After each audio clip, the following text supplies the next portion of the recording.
Su estrella hemos visto. Cuando Jesús nació en Belén de Judea, en días del rey Herodes, vinieron de oriente a Jerusalén unos magos, diciendo: ¿Dónde está el rey de los judíos que ha nacido? Porque su estrella hemos visto en el oriente y venimos a adorarle. Los magos de oriente eran filósofos. Pertenecían a una clase numerosa e influente que incluía a hombres de noble alcurnia y que poseía gran parte de las riquezas y del saber de su nación. Entre ellos había muchos que explotaban la credulidad del pueblo. Otros eran hombres rectos que estudiaban las indicaciones de la providencia en la naturaleza, quienes eran honrados por su integridad y sabiduría. De ese carácter eran los sabios que vinieron a Jesús. La luz de Dios siempre está resplandeciendo en medio de las tinieblas del paganismo. Mientras esos magos estudiaban los cielos tachonados de estrellas y trataban de escudriñar el oculto misterio de sus brillantes derroteros, contemplaban la gloria del Creador.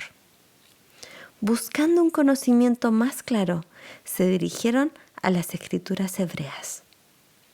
En su propia tierra se atesoraban escritos proféticos que predecían la llegada de un maestro divino. Balaam era uno de esos magos. Aunque en un tiempo fuera un profeta de Dios, por el Espíritu Santo había predicho la prosperidad de Israel y la aparición del Mesías, y sus profecías se habían transmitido por tradición de siglo en siglo. Pero el advenimiento del Salvador se revelaba más claramente en el Antiguo Testamento. Con gozo supieron los magos que su venida se acercaba y que todo el mundo iba a ser llenado con el conocimiento de la gloria del Señor. Los sabios habían visto una luz misteriosa en los cielos la noche en que la gloria de Dios inundó las colinas de Belén. Al desvanecerse la luz, apareció una estrella luminosa que se demoró en el cielo. No era una estrella fija ni un planeta, y el fenómeno excitó un agudo interés. Esa estrella era una distante compañía de ángeles resplandecientes, pero los sabios lo ignoraban. Sin embargo, tenían la impresión de que la estrella era de especial importancia para ellos.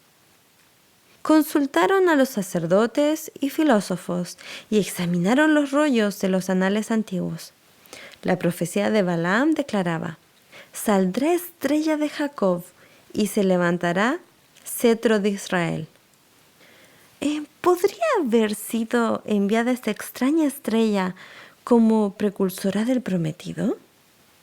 Los magos habían recibido con gratitud la luz de la verdad enviada por el cielo. Ahora esa luz se derramaba sobre ellos en rayos más brillantes. En sueños recibieron la indicación de ir en busca del príncipe recién nacido. Así como por fe Abraham salió al llamado de Dios sin saber a dónde iba, así como por fe Israel siguió la columna de nube hasta la tierra prometida, así esos gentiles salieron para encontrar al Salvador prometido. En el oriente abundaban las cosas preciosas, y los magos no salieron con las manos vacías. Era costumbre ofrecer presentes como un acto de homenaje a los príncipes u otros personajes acostumbrados, y los sabios llevaron los más ricos dones de su tierra como ofrenda de ese ser en quienes todas las familias de la tierra iban a ser benditas. Era necesario viajar de noche para poder ver la estrella. Pero los viajeros pasaron el tiempo repitiendo dichos tradicionales y oráculos proféticos relativos al ser a quien buscaban. En cada descanso escudriñaban las profecías y se afirmaba en ellos la convicción de que eran guiados divinamente. Mientras tenían la estrella por delante como señal exterior, también tenían la evidencia interior del Espíritu Santo, quien estaba impresionando sus corazones y les inspiraba esperanza. El viaje, aunque largo, fue para ellos muy feliz. Cuando llegaron a la tierra de Israel y descendían del monte de los olivos, con Jerusalén a la vista, he aquí que la estrella que los había guiado durante todo el camino se detuvo sobre el templo y después de un momento desapareció de su vista.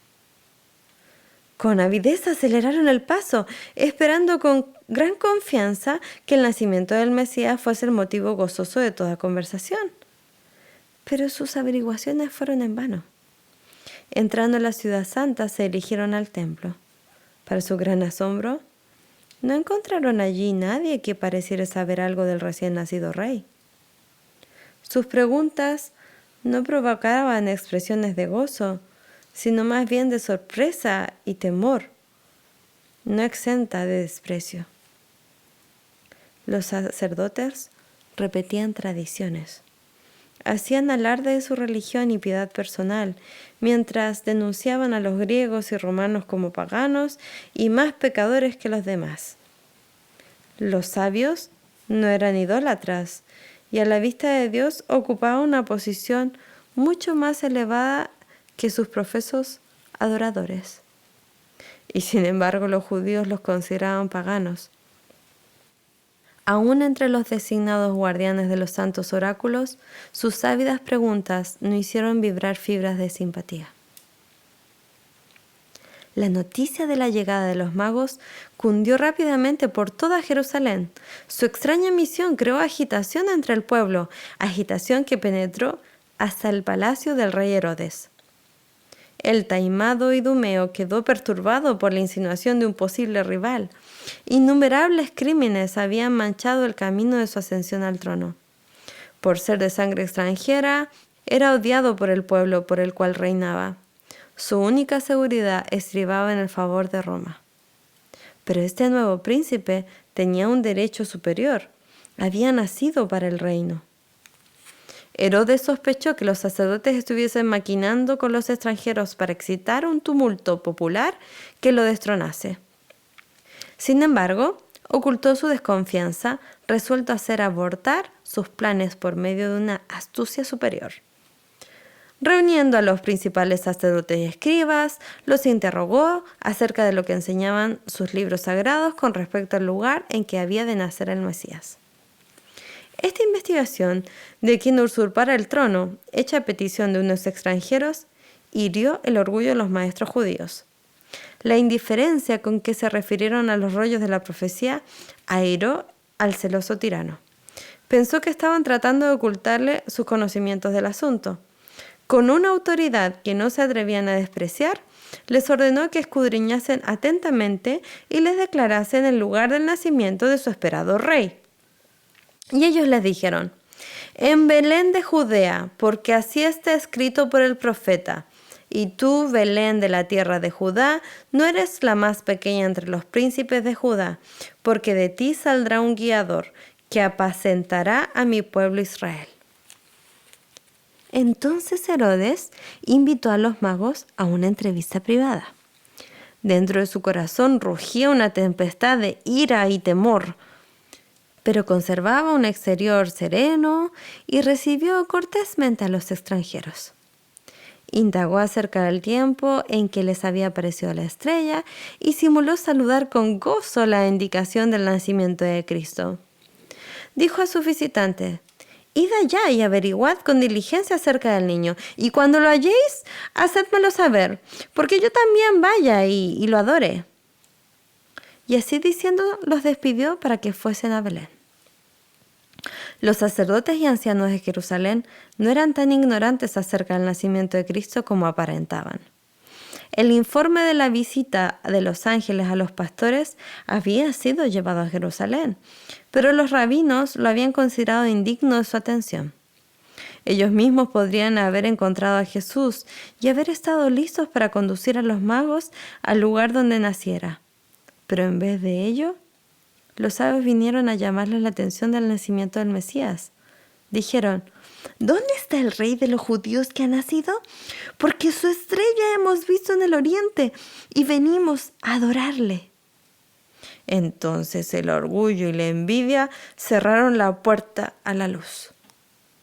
Si los informes traídos por los pastores y los sabios debían ser aceptados, eso colocaba a los sacerdotes y rabinos en una posición poco envidiable, pues desmentía su precisión de ser exponentes de la verdad de Dios. Esos sabios maestros no querían rebajarse a recibir instrucciones de quienes llamaban paganos. No podía ser, razonaban, que Dios los hubiera pasado por alto por comunicarse con pastores ignorantes y gentiles incircuncisos. Resolvieron demostrar su desprecio por informes que agitaban al rey Herodes y a toda Jerusalén. Ni siquiera fueron a Belén para ver si esas cosas eran así. E indujeron al pueblo a considerar el interés en Jesús como una excitación fanática. Así empezaron a rechazar a Cristo los sacerdotes y rabinos. Desde entonces su orgullo y terquedad fueron en aumento hasta transformarse en odio arraigado contra el Salvador. Mientras Dios estaba abriendo la puerta a los gentiles, los líderes judíos se la estaban cerrando a sí mismos. Los sabios salieron solos de Jerusalén. Las sombras de la noche iban cayendo cuando pasaron por las puertas, pero para gran gozo suyo, volvieron a ver la estrella y ella los encaminó hacia Belén. Ellos no habían recibido ninguna indicación del humilde estado de Jesús como la dada a los pastores. Después del largo viaje, se habían desilusionado por la indiferencia de los líderes judíos y habían dejado Jerusalén con menos confianza que cuando entraron en la ciudad. En Belén no encontraron ninguna guardia real apostada para proteger al recién nacido rey. No lo asistía ninguno de los hombres honrados por el mundo.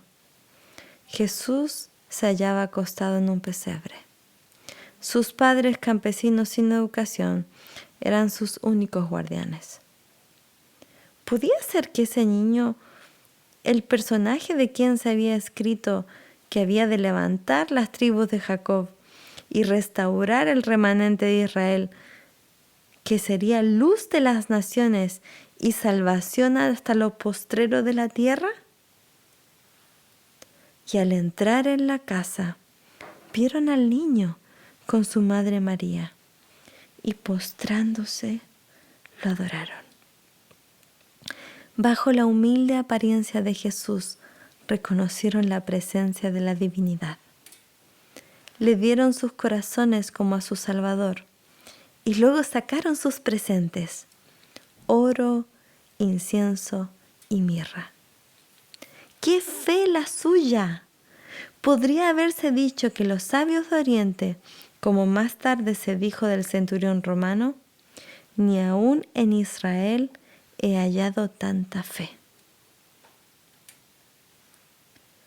Los sabios no habían comprendido el designio de Herodes hacia Jesús.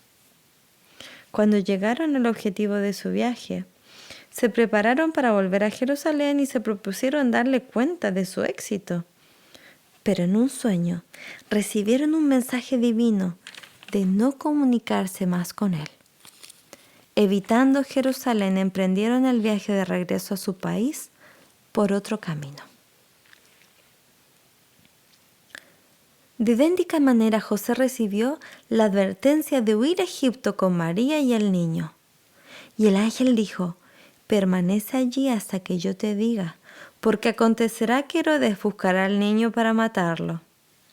José obedeció sin dilación, emprendiendo viaje de noche para mayor seguridad. Mediante los sabios, Dios había llamado la atención de la nación judía al nacimiento de su hijo. Sus indagaciones en Jerusalén, el interés popular que excitaron y aún los celos de Herodes, cosas que atrajeron la atención de los sacerdotes y rabinos, dirigieron las mentes a las profecías concernientes al Mesías y al gran acontecimiento que acababa de suceder. Satanás estaba resuelto a privar al mundo de la luz divina y empleó su mayor astucia para destruir al Salvador. Pero el que nunca dormita ni duerme, velaba sobre su amado Hijo. Aquel que había hecho descender maná del cielo para Israel y había alimentado a Elías en tiempo de hambre, proveyó en una tierra pagana un refugio para María y el niño Jesús. Y mediante los regalos de los magos de un país pagano, el Señor suministró los medios para el viaje a Egipto y la estada en una tierra extranjera. Los magos habían estado entre los primeros en dar la bienvenida al Redentor. Su presente fue el primero depositado a sus pies. Y mediante ese presente, ¡qué privilegio de servir tuvieron! Dios se deleita en honrar la ofrenda del corazón que ama, dándole la mayor eficacia a su servicio. Si hemos dado nuestro corazón a Jesús, también le llevaremos nuestros donativos. Nuestro oro y nuestra plata, nuestras posesiones terrenales más preciosas, nuestros dones mentales y espirituales más elevados, serán dedicados libremente al que nos amó y se dio a sí mismo por nosotros. Herodes esperó impacientemente en Jerusalén el regreso de los sabios. A medida que pasaba el tiempo y ellos no aparecían, se despertaron sus sospechas. La poca voluntad de los rabinos para señalar el lugar de nacimiento del Mesías parecía indicar que se habían dado cuenta de su designio y que los magos lo evitaban a propósito. Ese pensamiento lo enfureció. La artimaña había fracasado, pero le quedaba el recurso de la fuerza. Iba a hacer un escarmiento en este niño rey. Esos altivos judíos verían lo que podía esperar de sus intentos por poner a un monarca en el trono. Envió inmediatamente soldados a Belén con orden de matar a todos los niños menores de 2 años. Los tranquilos hogares de la ciudad de David presenciaron esas escenas de horror que 6 siglos antes habían sido presentadas al profeta. Voz fue oída en Ramá, grande lamentación, lloro y gemido. Raquel que llora a sus hijos y no quiso ser consolada porque perecieron. Los judíos habían traído esa calamidad sobre sí mismos. Si hubieran andado con fidelidad y humildad delante de Dios, de alguna manera señalada Él habría hecho inofensiva para ellos la ira del rey. Pero se habían separado de Dios por sus pecados y habían rechazado al Espíritu Santo, que era su único escudo. No habían estudiado las Escrituras con el deseo de conformarse a la voluntad de Dios. Habían buscado las profecías que pudiesen interpretarse de manera que los exaltara y mostrara cómo Dios despreciaba a todas las otras naciones. Se jactaban orgullosamente de que el Mesías vendría como rey para vencer a sus enemigos y hollar a los paganos en su ira. Así habían excitado el odio de sus gobernantes. A través de su falsa presentación de la misión de Cristo, Satanás había propuesto lograr la destrucción del Salvador, pero en vez de ello, eso se volvió sobre sus cabezas. Este acto de crueldad fue uno de los últimos que ensombrecieron el reinado de Herodes. Poco después de la matanza de los inocentes, cayó bajo la condena que nadie puede apartar. Sufrió una muerte horrible. José, que todavía estaba en Egipto, recibió entonces de un ángel de Dios la orden de volver a la tierra de Israel, considerando a Jesús como heredero del trono de David. José deseaba establecer su hogar en Belén, pero al saber que Arquelao reinaba en Judea, en lugar de su padre, temió que los designios del Padre contra Cristo fuesen llevados a cabo por el Hijo. De todos los hijos de Herodes, Arquelao era el que más se le asemejaba en carácter. Ya su advenimiento al gobierno había señalado por el tumulto en Jerusalén y la matanza de miles de judíos por los guardias romanos. De nuevo José fue dirigido a un lugar de seguridad. Volvió a Nazaret, donde antes habitara, y allí durante casi 30 años habitó Jesús, para que se cumpliese lo que fue dicho por los profetas que habría de ser llamado Nazareno. Galilea se hallaba bajo el dominio de un hijo de Herodes, pero tenía mayor proporción de habitantes extranjeros que Judea. Por eso había menos interés en los asuntos relacionados especialmente con los judíos, y los derechos reales de Jesús propenderían mucho menos a excitar los celos de quienes estaban en el poder. Tal fue la recepción del Salvador cuando vino a la tierra. Parecía no haber lugar de descanso o de seguridad para el niño redentor. Dios no podía confiar su amado Hijo a los hombres, ni aun mientras llevaba a cabo su obra en favor de la salvación de ellos.